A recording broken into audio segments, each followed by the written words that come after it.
the next session on Indian maritime design, for which we have an eminent panel to include Mr. G. Janik Rahman, CEO of its Global Engineering and Technology Private Limited, Mr. Prasad Sawant, CEO, Buoyancy Consultants, Mr. Rakesh Roy, co-founder and CEO, Vedam Design, Mr. David Birwadkar, advisor, the Great Eastern Shipping Company Limited, Mr. Rakesh Singh, Secretary, ICC Shipping Association. The panel will be moderated by Mr. H.V. Ramesh, Vice President and Head Shipbuilding Project Management, Indian Register of Shipping. Over to you, Mr. Ramesh.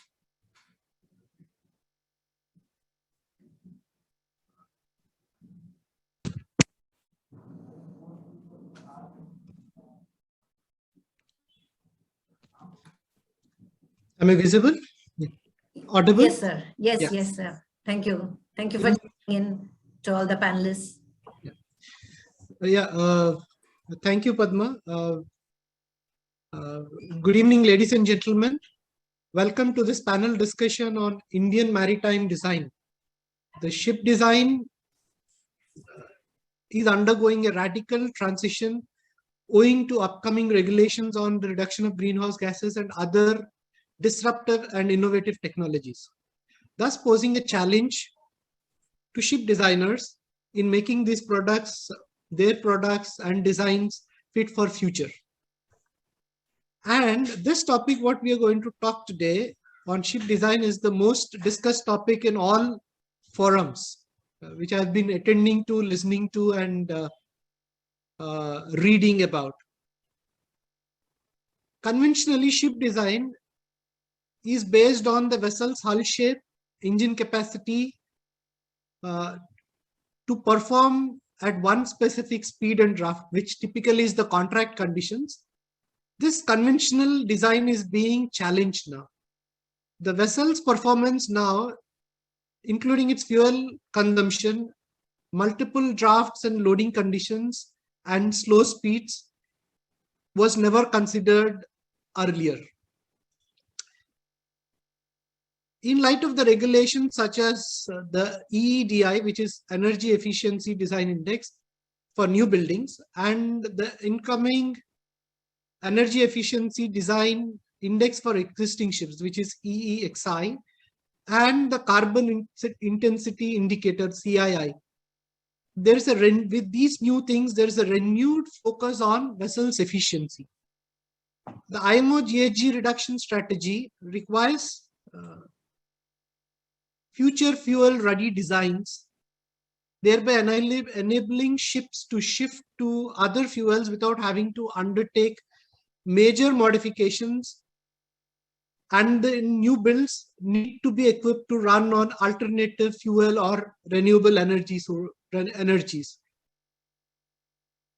Further, we also need an optimized hull design, hull shape, and other methodologies to reduce our fuel consumption. Further to this, concepts such as autonomous designs and innovative propulsion systems are also on the anvil. And I'm sure with the various tools that are available, naval architects are looking at navigating these challenges. So today, with this introduction, to deliberate on this topical aspects, I'm joined by the eminent panelists, Mr. David Birwadkar, Mr. Captain Rakesh Singh, Mr. Rakesh Roy, and Mr. Prasad Prabhakar Sawant, and Mr. Janik Rahman. Just to give a brief before we go ahead, Mr. David Birwadkar is currently an advisor and is also heading the Great Eastern Institute of Maritime Studies at Lonavala. David began his career with Shipping Corporation of India and has handled many key positions in Valam Ship Management, SR Shipping, Anglo-Eastern, and the Great Eastern Shipping Company. He has a vast experience in handling critical functions on technical, new building projects, procurement, and fleet personnel departments. With 39 years of experience, he also contributes by writing technical articles for the shipping periodicals and speaking at various shipping seminars, both Indian and abroad. Next is Captain Rakesh Singh. He has over 40 years of industry experience. He wears many hats, including ship operator, manager, and he's also a maritime lawyer. He is the General Secretary of ICSA, which is Indian Coastal Ship Owners and Operators Association. The next panelist we have is Mr. Janik Rahman. I think they can show up on the screen. They can switch on the videos, please. Yeah, they're visible. They're visible. Okay, I couldn't see it. Yes. Mr. Janik Rahman is the General Secretary for Indian Marine Designers Association, IMDA. Okay, he's graduated from Mangalore and he's got 39 years of industry experience. He's at the moment CEO of the engineering company Fitz Global Engineering Private Limited. He headed the ship design company Vic Sandvik India for 14 years. And he has been instrumental in various designs of research vessels and defense vessels for Indian Navy. Mr. Rakesh Rai from Vedam and Technical Consultancy Private Limited. Rakesh is a naval architect from IIT Madras. He has started Vedam in 2007 and he's handling core design projects at Vedam, which involve ship design, complex modifications, retrofitting, and conversions. Rakesh is also an active member of Institution of Naval Architects and Secretary at IIT Madras. Welcome, Rakesh. And the last panelist in this is Mr. Prasad Prabhakar Sawant. Mr. Prasad Sawant is currently the CEO of Buoyancy Consultants and Engineering Private Limited, which is an ITS company in ERD segment with primary focus on ship design and offshore. He is also a founding trustee of the Blue Economy Hub, which works across the oceans for sustainable development. Currently, he serves on the shipbuilding and startup panel of CII Goa and managing committee of CITEC Goa. Over his 14 years, he has traveled extensively in various countries and has interest in latest technologies. Okay, so with this introduction, I would like to start the deliberation on this panel with Mr. The first question is to Mr. David Birwadkar. Sir, what is the ship owner's perspective on the new regulations of greenhouse gas emissions, and what do you expect from the Indian designers and consultants? Okay, so good afternoon, good evening to everyone. Good evening, Ramesh, all the other panelists, and all the esteemed guests who are part of this session. And thank you to INMEX SMM for inviting me to be part of the panel. Now, to answer your question, let me give a little bit of background of what I want to say, and then probably it will also answer part of your question, because that is something which we have to look at. Now, as ship owner, there are many things which we desire, of course, but everything is not easy. So obviously, as you said, the shipyards are considering new designs, and they're focusing on environmental criteria, as we all know, and so are the owners, to make it economy of operational requirements. And as per the latest reports, as we know, the total global emissions, the shipping contributes 3%, but of course expected to rise up to about 150 to 250 over the next 40 years. The time has indeed come to overhaul and replace every aspect of the shipping industry in order to reduce its carbon footprints. Designed to include ability to use alternate fuel, use of recyclable material, optimization of design to ensure efficiency and carbon neutrality. CFD, or computational fluid dynamics modeling, can help to ensure that the design is a workable solution, obviously. In the past few years, maritime industry has seen the green revolution being taken to an all-new level, with some of the finest eco-friendly technologies and vessels presented to the market. These eco-friendly ships, along with ocean-safe practices, I'm sure will drive the industry towards a greener future and also help in reducing the harmful effects of marine pollution. There are new marine engines, of course, being developed to looking at alternative fuels and technology. Shipyards are, as I believe and we know, developing design focusing on minimum emission requirements, and these include alternate fuels, user options such as electric drive, hydrogen cell technology, use of solar and wind energy, and even use of sails. As we also know, and what we have heard and what we have read in various places about the big ship owners having considered projects such as NYK's Ecoship 2030. Now, this is a very bold ship concept, which will take modern shipbuilding to an all new level, consisting of all types of eco-friendly technologies that you can think of, because they're talking about running on fuel cell technology with solar cells and wind sails. A green ship can't get better than this, I'm sure. Then there is STX Europe's Ecoseas. Now, Ecoseas, I'm told, is a 5-hulled pentamarine cruise ship concept by STX Europe. The ship would use LNG plus diesel, solar and wind energy to reduce the fuel consumption. The vessel, I believe, has the aim of reducing power consumption by almost 50%. Then there's Ecomarine Power's wind solar ship. The Ecomarine Power's green ship project has been in news for quite some time because it's supposed to be the first ship which will use rigid sail with photovoltaic cells. The Ecomarine ship is surely one of the most promising future ships. But having said that, and as I'm heading the Training Institute of Great Eastern, we also need to look at training and awareness among seafarers, academies, and marine schools, because they should be aware of such developments and as and when these are implemented, because the present seafarers and the next generations worldwide are probably at the moment not aware. So they have to become aware. So whenever they're handling the ships, they'll be better prepared. Now, some other concern, which will address probably your question also, established shipyards abroad, South Korea, Japan, China, etc., will not accept owner-suggested design very simply or easily because their production line gets disturbed. And this is set for mass production of set designs. They also prepare prefabricated blocks so that a ship takes lesser time to build and also more economic. So a standard shipyard is reluctant to take this up. Even if they do it, it will be at astronomical cost to the owners.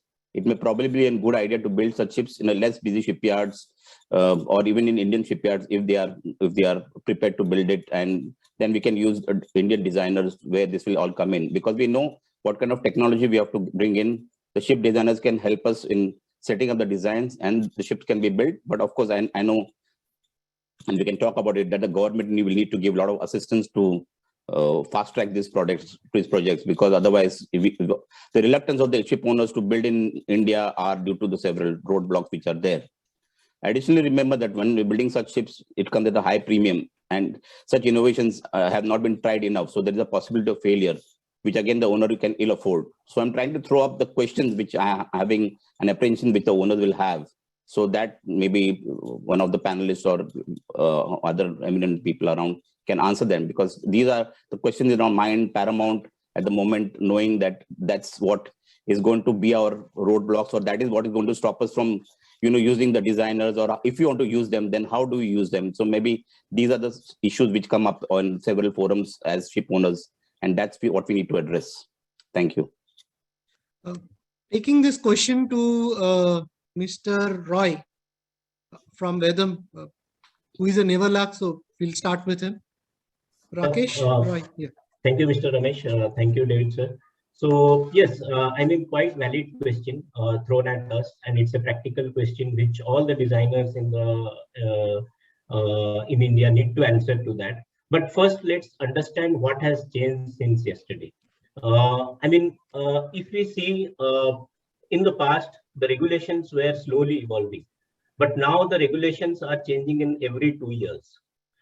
In the past, we were only getting the regulation applicable for the keel deck.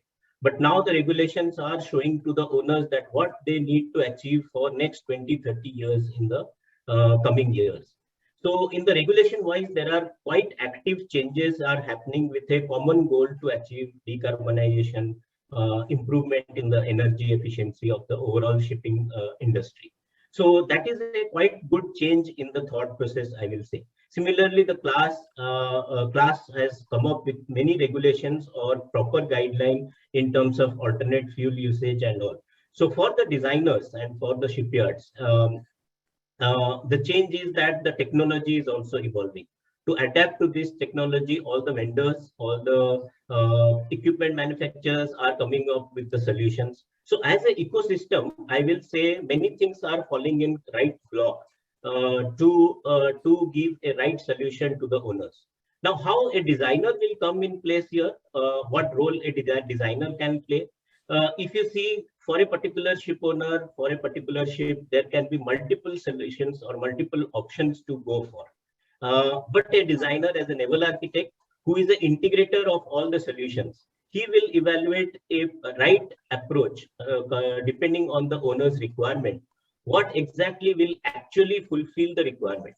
The designer will actually take into picture all the operational difficulties, all the route where the vessel is operating, various challenges in terms of crewing and all. So what are the maximum technology advancement we can have? So all these aspects need to be considered, and a designer can give a very good clean slate picture that in a techno-commercial way, these are the solutions which is much fitting to the requirement. Of course, I mean, shipyard can be anywhere, but I will say that if the technology, and as an integrator, as a designer, I will say we are much more in nowadays, we are an integrator of the solutions. If we do a proper integration, and if we can achieve the owner's requirement, then I think the right solution can be given, and the ships can be built in India or China or anywhere. But the ultimate solution is that owners should look beyond a short-term goal with a long-term throughout the life. What is the advantage one can get? Yeah, Ramesh, I just want to add to what I'm coming to you as anyway. Yeah. Go ahead. Yeah. Yeah, I mean, there's a couple of questions Mr. David threw in, which I thought I will answer. One is the owner is, I mean, they go to a Korean or other shipyards. They are reluctant to use the owner design. This is more applicable to commoditized designs or the standard designs, because it's already built and proven and delivered, and they are not keen to experiment with a new design from the owner, which is a risk for the shipyard as well as for the owner. But when we talk about the regulations, new innovations and new designs, what has been the practice and how the Europe and the other countries have achieved this is the designers have always worked with the owners. They have sat with the owners and seen to that what is a kind of an optimum solution that can suit them. And then the owner and the designer together, either through the designer or the owner himself, goes to the shipyard saying that, oh, look, this is not a standard design. This is something that I want. I want to integrate the fuel cell. I want to integrate the nuclear propulsion if it really needs that. And then we have worked a solution with this. And this guy, you take this designer as a contract to you, and then deliver me the vessel. That's something that the owners need to be willing to do it here. And this particular process is not a free process. Most often the owners are not willing to pay for this kind of solution even before they order a ship. They are looking at as design as one part of the subcontract, not as a part of value addition. The value of a design may be 5 or 6% of the total value of the vessel, but then the value it delivers to the owner is to be realized by the owner and pay upfront for this concept design and then go to the shipyard. This is one. And I also want to answer is another question he asked. It's a huge risk the owner takes with the new design. What is the guarantee the ship will perform or not? I just want to narrate a small story that we went through with floating transfer stations in Goa, with Sessagoa and VM Salgonkers. The board of Sessagoa asked us, okay, you're putting a new design, a new floating transfer design for us. What is a guarantee that this FTS will perform 2,000 tons per hour? Your design cost is very minuscule compared to my $20 million that I'm going to pay to the shipyard. So as a designer, we gave him a guarantee, a performance guarantee on all the parameters they set. That is number one. And number two, we said, we will supervise your entire new building supervision and see to that the vessel will be delivered in the delivery time that you desire. The third, we also assured him that 20 million is our estimated cost for my design. I will see to that you will not exceed the 20 million. And we had penalties and bonuses for these three clauses. And I must tell you, we took bonus on 2 clauses and we lost out only on the one, that is a cost overrun, slightly went overrun. So it is possible. It is also the mindset of the owners that, okay, let's work with the designers here who are closer to us, who understand our ecosystem, who understand this thing, and then work to deliver a solution. So there are ways to do this. This is how Europe and the other countries do it. But our Indian design ecosystem came into existence maybe about 15 or 20 years back from the 2006 or 2004 boom of the shipping. So today it is mature to give you a new design and stand guaranteed to that, see to that intelligence. Okay. Mr. Prasad, you want to add anything to this? Because my question of future-proof design, which is also a point which Mr. David has raised. Yeah, definitely. First of all, thank you to you for the question, Mr. Ramesh, and also to INMEX and the other dignitaries present here. I think very interesting point what Mr. David has brought out, because as the theme is also what you're saying, that as a ship owner, he is going to the big three, right? So either it is South Korea, Japan, or China, which today are having almost 70% of the market share, right? So when they are having 70% of the market share, what is remaining for the rest of the world is 30% of the global market share. It is pegged that the entire global shipbuilding industry in 2020 was around $130 billion, right? So I think if we have to look realistically as our Indian ecosystem, the designing ecosystem which is there, and for that matter, I completely agree with my earlier panelists, Mr. Rakesh and also Mr. Janik Rahman, that as the technology is quickly evolving and so on, I think realistically speaking, we as an Indian, the ecosystem that we have to look at that remaining 30% of the market share.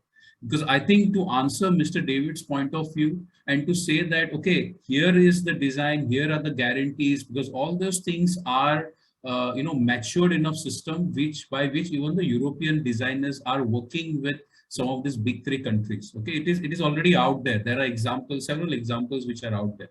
But let's say if for certain reasons, it is not still going to happen, because there could be a lot of apprehensions from the ship owner's side and so on and so forth, then I think our target has to be on that remaining 30%. That's what I think is realistic as an industry we have to focus on to start with. That is point number one. And the point number two, I think, is very relevant, that we have to start working together, because even as there is a lot of clarity, as Mr. Rakesh brought out, that the regulations are evolving, classification societies are much more clear about what is to happen. There are a lot of studies. For example, in 2050, DNVJL has done one interesting study where it is talking about 30 different scenarios and what can happen in 2050. In that scenario, it is talking about 10 different energy types, right? And there is no winner. It's anyone's guess, actually. Okay, so I think it is going to be an evolving scenario. That is point number one from the global context. And point number two, from the Indian context, we have to first start catering to that 30% and then slowly move on to target the 70%. Yeah, so I'll take this question to Captain Rakesh Singh, taking this Indian context. So what are your expectations in terms of energy efficiency and fuels that will be required to operate on the Indian coast? What is the future you are looking at in the next 10 years, and how do you expect the designers of the country to take it forward? Ramesh, good evening, and good evening to my co-panelists and other participants. Actually, from a ship owner's perspective and being a representative of ship owner, we are the design users. So our interest and interaction starts when the design is put on our table, But down the line, we are more interested in the delivery, the production, the timeline, and the cost, etc., etc. Let's wait after the designers played its role. I'll give you a brief profile of how the Indian coastal fleet exists, the status, and also what we could expect and what actually we are doing. So we have about 1,000 ships in India which are registered as coastal ships. And there's a broader categorization of these vessels. You'll find that many of them are tugboats. They provide service to the ports. Now, once again, these vessels, the performance demand is very high. They have to, the burst of performance they have to give when they're berthing on a berthing vessel. So all of us who are taking it, buying from the outside. We go one of those standard design with a Robert Elan or, or a Japanese make and model. And as somebody said, that who wants to take a risk, which is a time tested. Though we also see that in India, the smaller vessels, which are less power and all, there is a lot of work going on with the small yards, and we're trying to come up with a local design so that innovativeness or that freedom exists. Apart from that, we have dredgers in our fleet. Now, dredgers are either IHC, those who can afford, again, ready to use design, or they are Chinese, built dredgers who are looking for cheaper options. And I understand that the Cochin shipyard has signed an agreement with IHC to build now 2 dredgers in India. That will be a beginning. So there's really nothing much to look forward to as far as Indian designs are concerned in dredging field. I'll come to quickly where we have at the moment tremendous shortage, and that's where the opportunity is. You would be surprised to know that, first of all, 60 to 70% of the coastal vessels are non-cargo carrying vessels. They are service providing vessels like tugs and dredgers. 30% are cargo carrying. At the moment, the industry and the trade that supports us is desperately looking for vessels which are in the range of carrying capacity of 200 to 300 TEU. Because that kind of carrying capacity leads to less debt freighting. And our inventory is 0 in that regard as of today. We have 1,000 plus, but nothing in that area. So some of us ship owners with our local friends like Vedam and the shipyards are trying to develop and come up with design. Again, that is like a fishing in a water, but we're not knowing exactly what will be the outcome. So that kind of R&D is going on. More interestingly, what the point you brought is we're looking forward to, because see, the coastal vessels or inland vessel for that matter, the competition lies with the railways and roadways. And that's where the fuel cost becomes very, very significant and important. So we are looking forward to how we can, tie up with foreign service providers or manufacturers. We can build the dual fuel engines using alternate fuels in India, and how that can be incorporated in the existing or new designs. Conversion from a conventional fuel to dual fuel is cost prohibitive for a low cost vessel, but a new design, it could be considered. And some work is going on at low level again.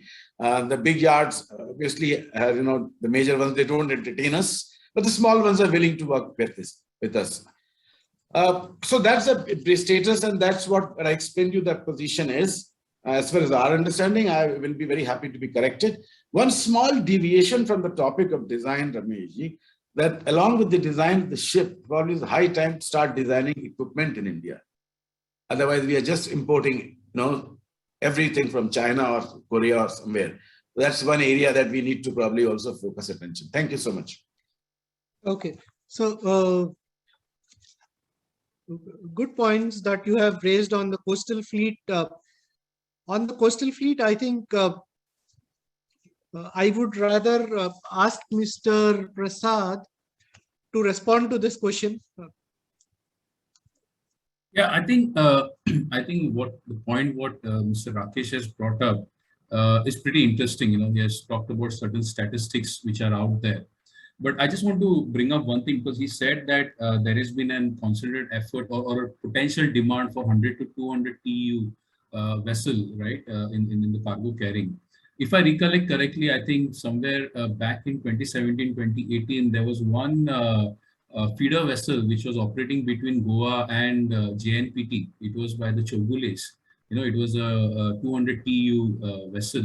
I think maybe 120, 140. I don't recollect exactly how many TEUs it was, but it was in that range. What I understood back then, it didn't sustain. It didn't work out. And that design was actually was brought out from an European market, and it didn't work out. I mean, eventually, because of the business economics, it's not that the design was a problem or something like that. The business economics didn't work out basically.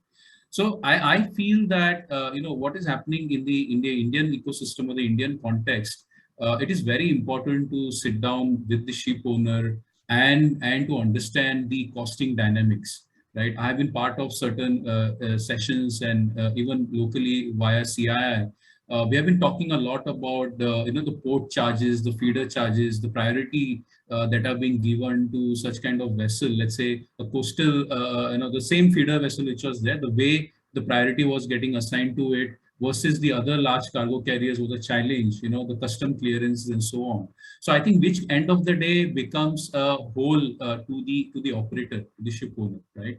So I think this dynamics has to be also factored in. Which will need certain amount of policy support. When I say policy support, I'm talking about from the operational aspects. Of course, a lot of these things are changing now rapidly, but I think that the cost aspect in terms not only the capex but the opex should factor in, and I would say a good design should cater to these aspects. So it's pretty interesting to see that there is a demand which is coming up, but then it will be also interesting to sort of analyze that specific feeder case further, what went wrong in that case, basically. Rameshji, I'll just quickly add to what Prasad has said because, it's interesting. Prasadji, the vessel that you're mentioning, that vessel, and that is the only vessel which is available for carrying container on the coast.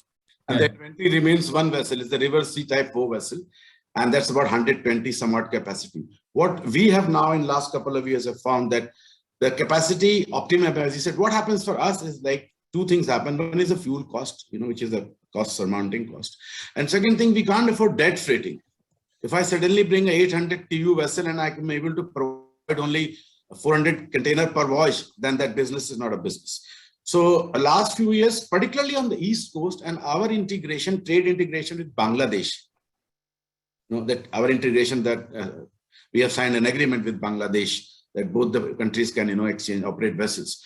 And soon the BIMSTEC tie-up that we will have, we have discovered that the East Coast is booming in demand.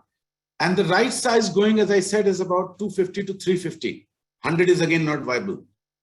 So this was an effort made by them, and particularly on the West Coast, where things move in a different direction. But the East Coast had the advantage of Bangladesh and Myanmar with it, within the Bay of Bengal and lots of other Indian ports. So that's a very visible demand. I mean, there are vessels, but as I said, inventory still remains the one chocolate vessel.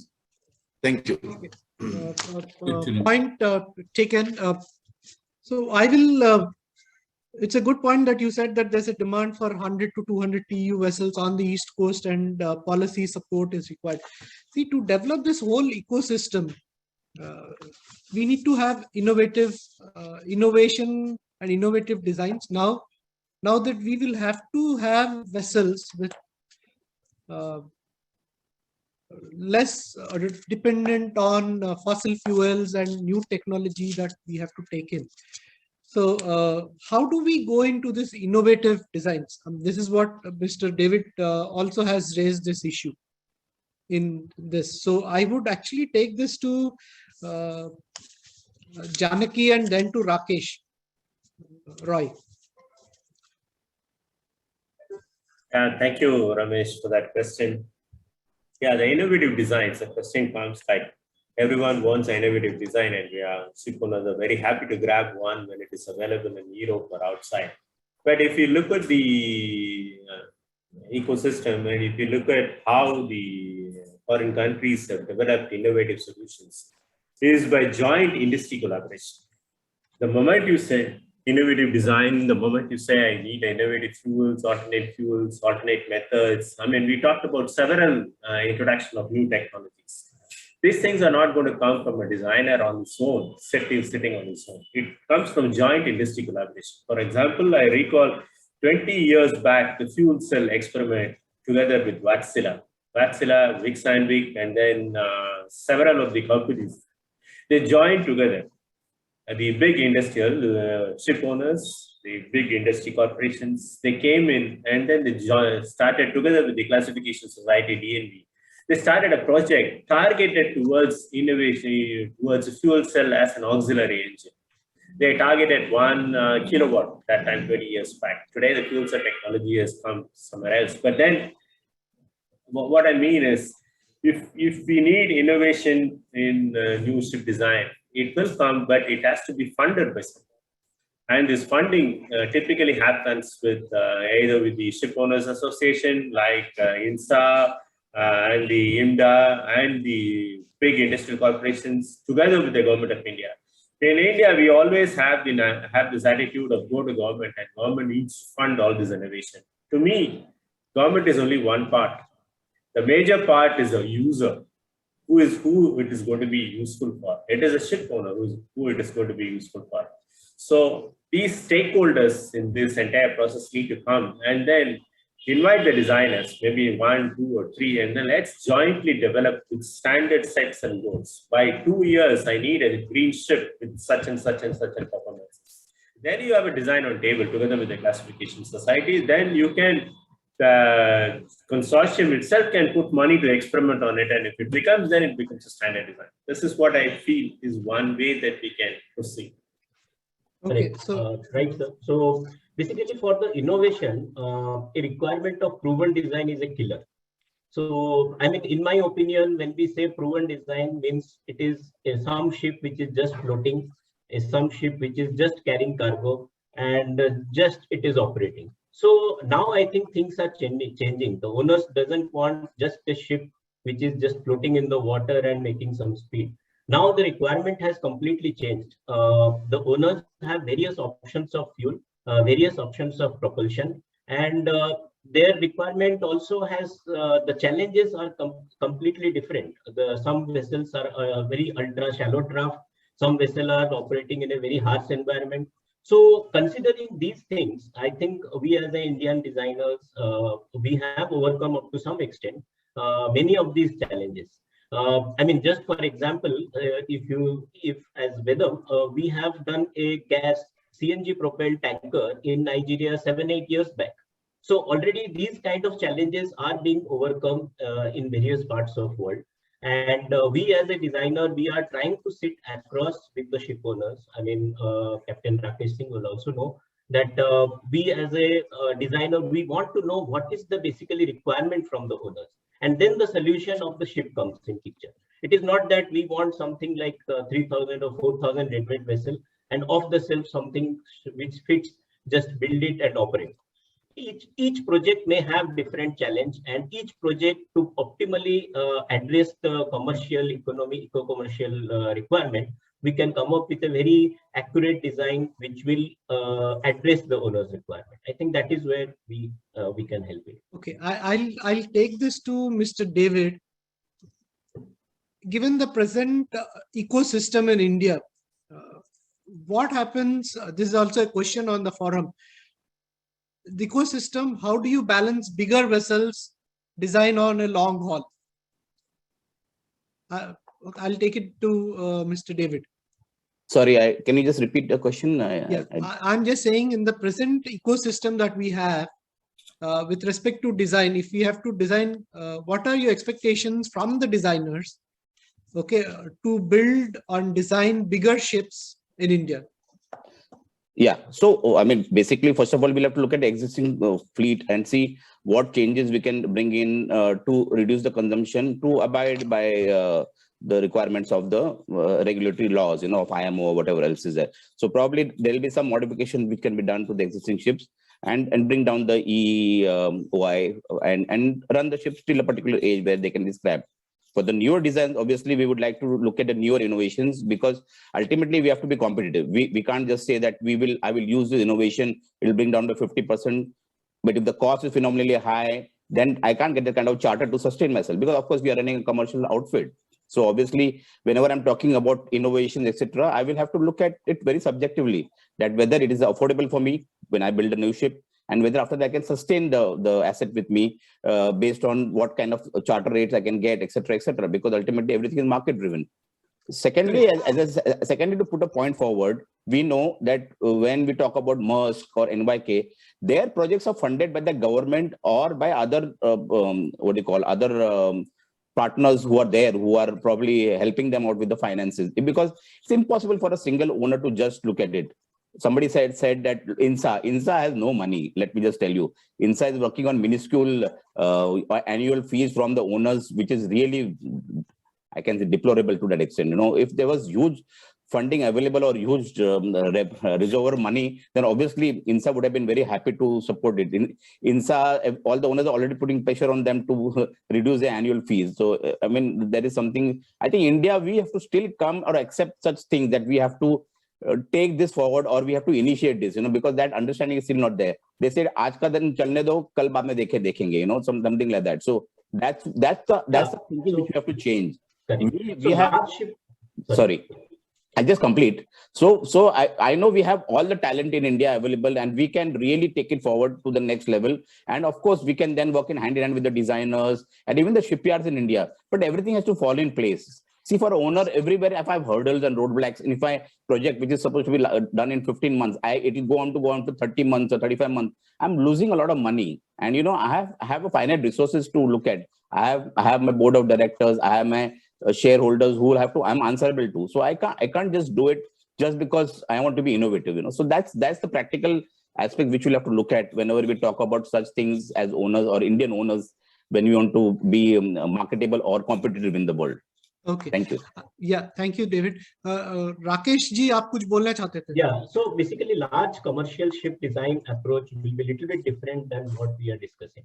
So yes. Large commercial ships, which are quite long, quite large size, it requires tremendous effort to come up with a innovative design and to present to the owners. So the solution to this thing can be, we can follow the Korea also, where all the shipyards combined and designers combined, shaken hand, and they created a consortium where the requirement was specified, and they developed a ship. They developed series of ships which can address the industry's requirement. I think that kind of collaboration is required from the shipyards, from the owners, and from the class. And always the designer group is there, as you can see, IMDA. So we have a very good, strong designers group where we can address such kind of large scale problem as well. We have the expertise. Only thing is that we have to come together and address it. Yeah, Captain Rakesh. Yeah, Ramesh, the more I hear my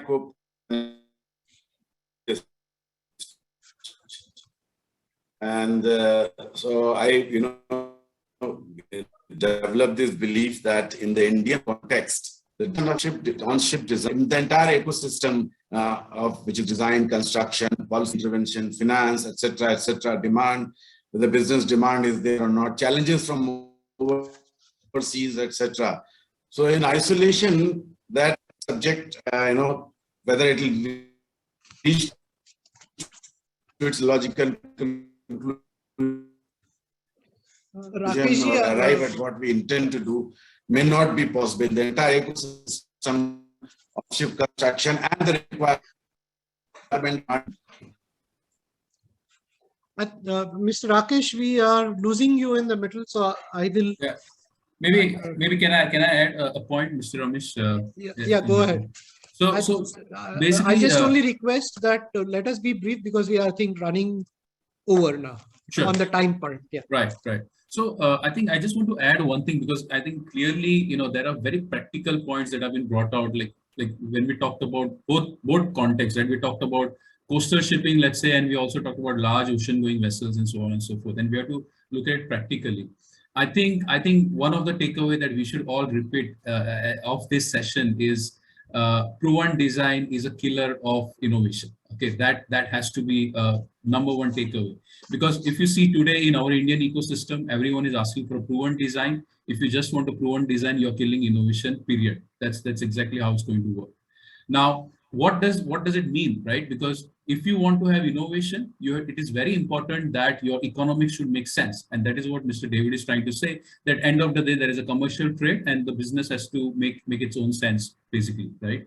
I think let's look at what is happening in other economies. There was a good example regarding what's happening in South Korea. Let's look at also in Europe, because you have to understand one thing, South Korea, China, and Japan, the shipbuilding ecosystem or the industry has born out of a huge subsidized machinery from the government which was there. That is how their shipbuilding ecosystem took birth. right? So now we are not looking into that. We are not talking about how the shipbuilding subsidy is working in India. That is not the present form of discussion today. But of course, there has been some movement in that direction and positive movement in that direction, which has happened in India. And we have to acknowledge the, the efforts on the regulatory side on that forum. But let's look at what is Europe doing to still keep its edge, because shipbuilding today is not happening. But then at the same time, no discussion in the world is negating Europe.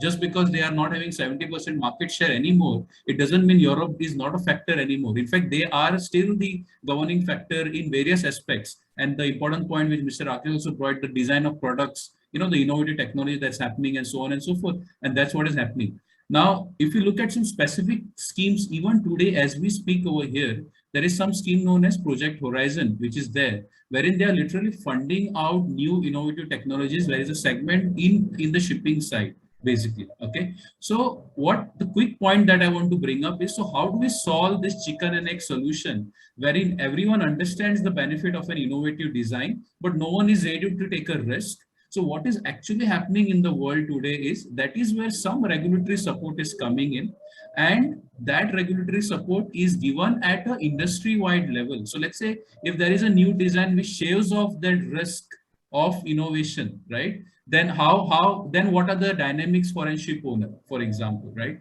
So a framework like that can be looked at, and most importantly, industry collaboration is the way forward. And I just want to add another point as far as capabilities in India are concerned. I mean, just to give an idea, buoyancy consultants today, we are working on the first electric vessel that is coming up in North American market. It is coming under ABS classification. We are working closely with the USCG, Coast Guard, and all those guidelines that are coming up. And it is the first of its electric vessel which is going to come up. So I don't think that the capability, there is a lack of capabilities in our Indian ecosystem. IMDA is there and all the members are equally capable. What needs is some kind of a bridge that needs to be built up to bring it together on all aspects. Yeah, thank you about that. What I will do, I'll take one last question, which is actually connected to what we are discussing. The last question, what I will do, I'll start with training. See, with this future fuels, future design, we are looking at, one is, we fully agree that proven design is a killer for innovation. And if innovative designs come, and with the emissions under control, with all that, with new fuels, renewable energy, all that. See, we also require what is called training of ship designers, training for other engineering sectors. So this, I would start with David, then I will go to IMDA, and then we will have a conclusion of this panel discussion. David. Yeah. So I'll limit myself to training in pre-sea or even existing seafarers, because we don't deal a lot with naval architects and other aspects. So what we know, that we have a department where we get all the latest information from the market, and this is filtered in the Great Eastern Shipping Office, and that filtered information is then passed on to the institute for giving it to the students at various levels. Similarly to when we do the value-added courses like performance enhancement courses for the senior on the ships like masters, chief engineers, and also for superintendents, we filter this information, and there are regular meetings for such people when we do it. And for the course curriculum, we add to the course curriculum, or separate sessions are done when we talk about the new innovation, the new requirements, the new regulations, and what is being done and where the market is at the moment, and where Great Eastern as a company is as far as using this technology is concerned. So we are doing it on a regular basis, and I'm sure a lot of other proactive owners and institute who own institutes are doing the same way. That the such information nowadays is very transparently passed on to the people, so that everybody is up to date with what is happening in the world, rather than just sticking to the conservative steam engines, four-stroke engines, etc., etc., etc. We do that, and we try to make them aware. Also, we know that social media also is a big help in this, but we do are in our structured way. So I think it's very important to keep everybody abreast of this, including training the faculty, because ultimately if the faculty is not trained, faculty is not aware, they will stick to the age-old norms, and that will not be passed on to the student. So I think very, very essential, very, very important, as you rightly said, Ramesh, and has to be done in a much more aggressive way. Thank you. Yeah, I think on the training of the ship design ecosystem, ship design people, it's a very important aspect of training of these people when they come for job. Very often we see that the fresher or the guy who comes from college, most other industries are able to use them with a little bit of training. Whereas in ship design, many of my colleagues will agree that we need to train the guy who comes out of college at least for 1 year in several of the disciplines before we can put him to use to produce a single meaningful design or a drawing. That's what is actual situation today. Of course, many of me and many of my colleagues are in the school boards. We are trying to sensitize the maritime universities, IMU and AMET and many of the universities to the gap in this knowledge and the training when they come into industry. But we also have an actual problem in the industry. Say, the trained manpower with these design companies, they don't come very cheap. For example, you have a 10-year or 15-year experience, naval architect in your company or a machinery engineer in your company. You need to handhold him for several years. And then he needs to train and retrain the other guys. It's not coming easy. This is where we are looking at support of the government. Because it is not easy to pick up people for ship design from outside and bring it to ship designers. Ship design the industry is really unique. The guy needs to have a passion, and then the guy needs to learn regulations. The guy needs to know the rules, decides the fundamental engineering principles before he can produce a single drawing. As a classification society, Ramesh would agree to see several drawings that come from several of the companies, and you see the discrepancies between each one of them that comes.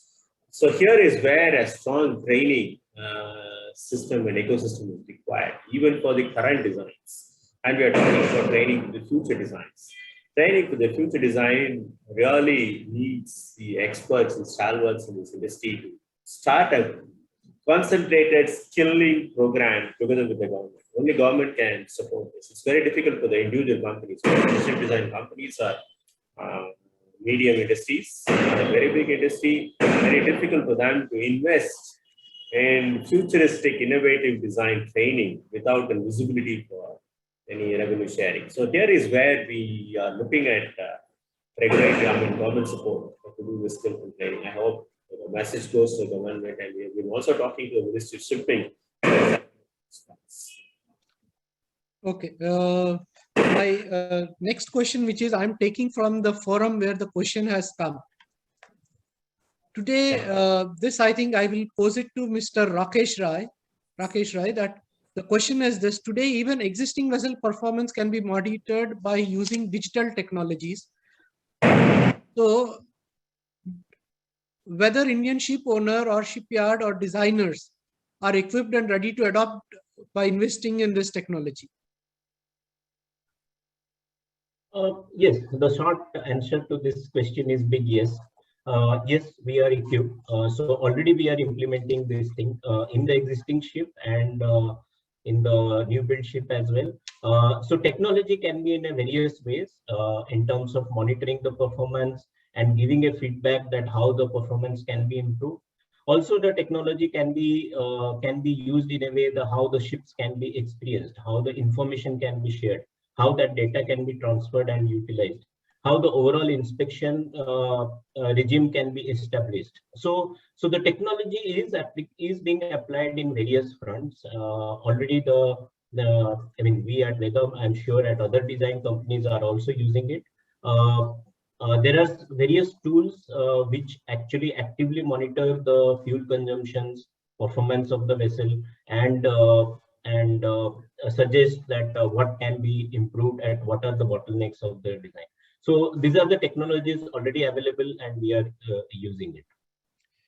Okay, Prasad, you want to add something to this? Oh, I think I just concur completely. The answer is big yes, and options are all out there on the table, and I think we have a good ecosystem to adopt this digital technologies which are available. Okay. So just to conclude this panel discussion, we are, I think, 15 minutes overrun. We started 10 minutes late, so we are actually 5 minutes overrun. Okay. So I thank all the panelists for this wonderful insight and the discussion that we had. The topic is a very vast topic, starting from the fundamental problems that we have, like you using proven designs to innovation and how that kills and all that.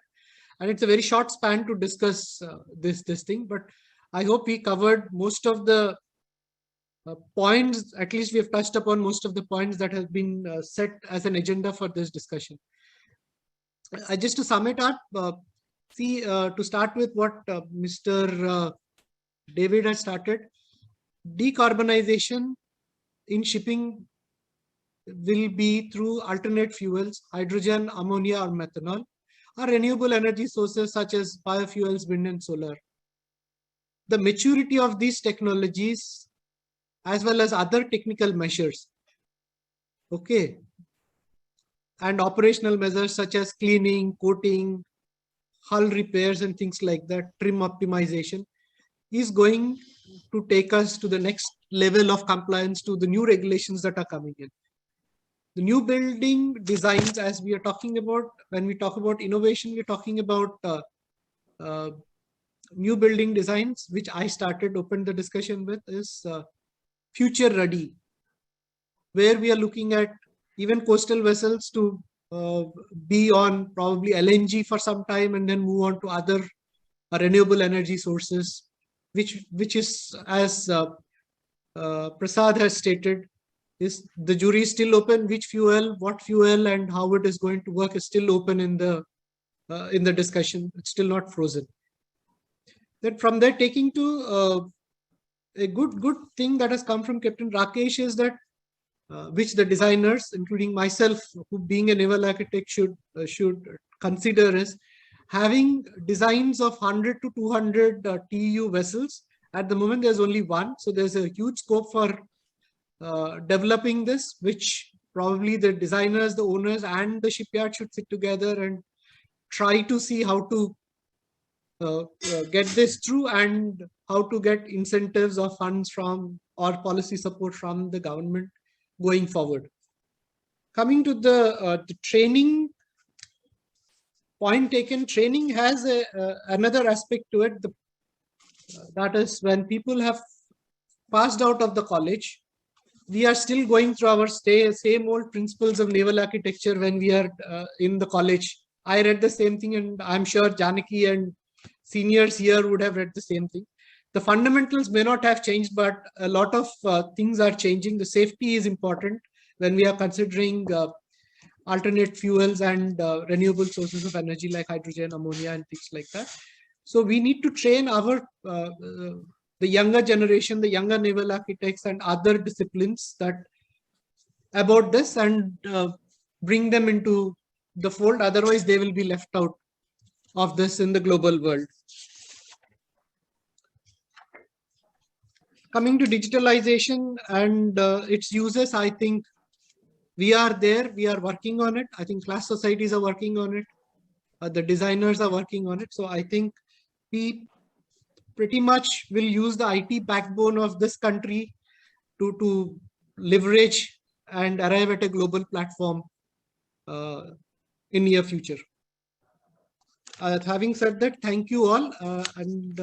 I think there are only these questions which I have received there, which we could discuss.